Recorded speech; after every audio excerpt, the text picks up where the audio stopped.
The Yankees absolutely mollywopped Kansas City, sweeping them in a 3-game set. And there's a lot we have to talk about here. What's going on, guys? It's the King of 161st Gen. I'm back in another video, and before I get into the meat and potatoes of this video, let's go over what happened in the series, starting off with Game 1. Although we got offensive production from Jazz, from Trent Grisham, and from Ben Rice, the real star of the show was someone I've talked a lot of shit about. It's Carlos Carrasco. The way Carlos Carrasco pitches, this outing was the 100th percentile of how a Carlos Carrasco outing can go. He gives up the long ball to Bobby Witt Jr., nothing to be ashamed about there. Bobby Witt Jr. is one of the best players in baseball. When you are Carlos Carrasco, who throws low 90s, not great off-speed stuff, and you still challenge hitters, there's going to be a couple long balls in the way. But the fact that Bobby Witt Jr. home run was the only run he gave up, not just that, it's the only hit he gave up. Going 5 innings of one-hit baseball, the 1 run, 2 walks, and 4 strikeouts, that right there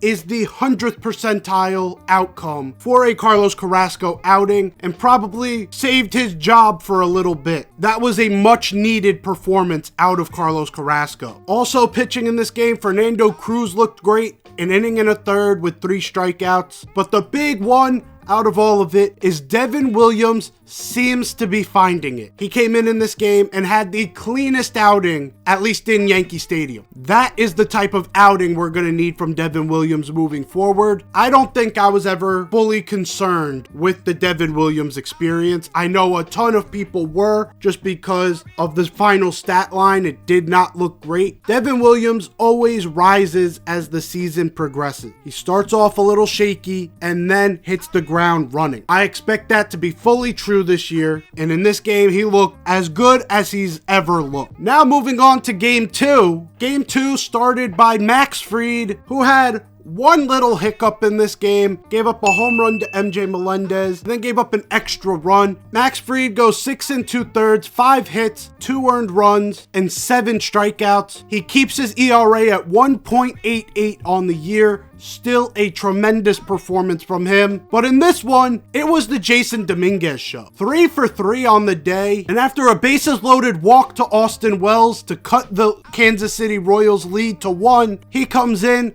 and hits a bases clearing double, loses his contacts in the process, putting the Yankees on top 4-2, and the Yankees did not look back. Jason Dominguez is really starting to look like the top prospect that we've been waiting to see. This was his best game of his career, probably the clutchest hit of his career, especially from the right side. He is looking really comfortable. He is starting to get his bat through the zone. He is starting to recognize pitches a lot better. These are the performances that could win him Rookie of the Year. And like I said, the Yankees locked this game down by a score of 4-2. In Game 3, we got the return of Clark Schmidt, and he looked okay. He looked good for a guy returning from injury. His first start back, first inning, started off great. Got the first guy out, then gives up a single, then gives up a walk, then Salvador Perez drives them in. Royals lead 1-0. Anthony Volpe in the bottom of the third decided to join the party. He gets an RBI double. He makes it 2-1. Cody Bellinger decided to join the party as well. He gets an RBI double. He makes it 3-1. But then after an RBI triple by Kyle Isbell, and then Isbell getting driven in, this was immediately a tie ball game after the top of the 5th. But in the bottom of the 7th, and this is where we're going to continue this video, Aaron Judge steps into the box and hits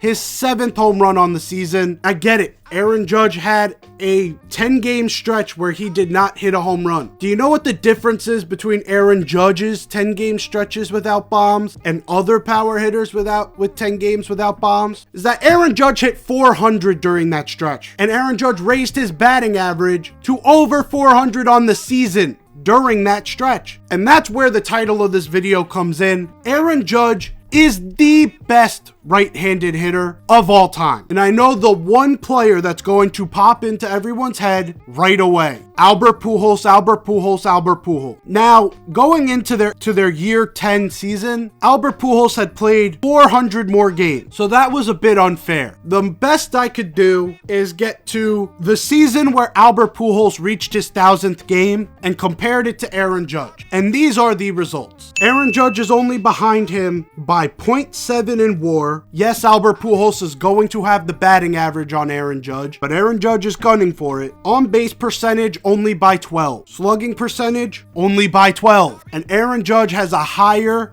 OPS plus than Albert Pujols. Aaron Judge also has 40 more home runs than Albert Pujols had at this point in his career. And if you looked at the games played category, Aaron Judge has played 80 less games. 80 less games and only 0.7 WAR less than Albert Pujols at this point in their career. Aaron Judge is going to easily pass that this year. The one thing Albert Pujols has on him is the RBIs. That'll come over time, but this shows right here that Aaron Judge is at the very least on par with where Albert Pujols was at this point in their career. And if Aaron Judge can keep this up for 3 more years, all of these stats will go into Aaron Judge's favor. The one thing that may hurt him is the fact that he is in his 30s at this point. At this point, Albert Pujols was in his mid-20s, which means he had more longevity. But if we're talking talent for talent, Aaron Judge, to me, combining the fact that he has 40 home runs more at this point in his career than Albert Pujols, and is also having a season where he is putting up a 400 batting average through 20 games. Will that continue? No, he's probably not going to hit 400 this year. But what he could do is he could hit over 300, and he could also pass his other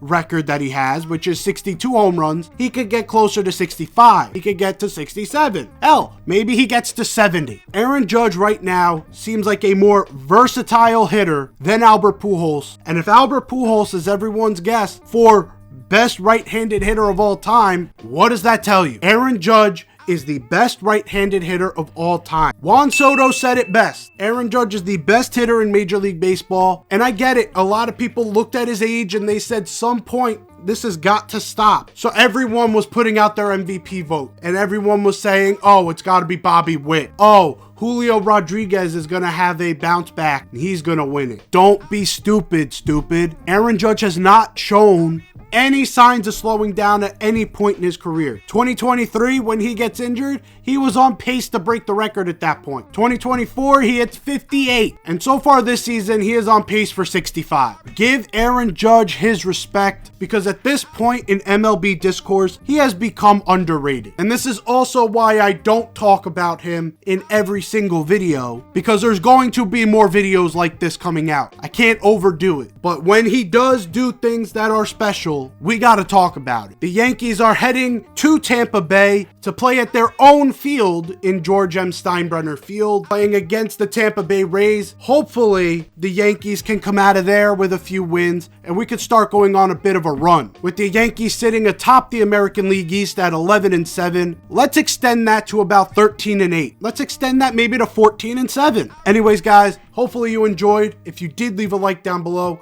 Let me know. Do you agree with me that Aaron Judge is the best right-handed hitter of all time? Or do you think there needs to be more that he has to do in order to pass the legend of Albert Pujols? Let me know down below. Subscribe if you're new. Hit those post notifications so you never miss one of these series recaps. And I'm out of here. Take care and peace.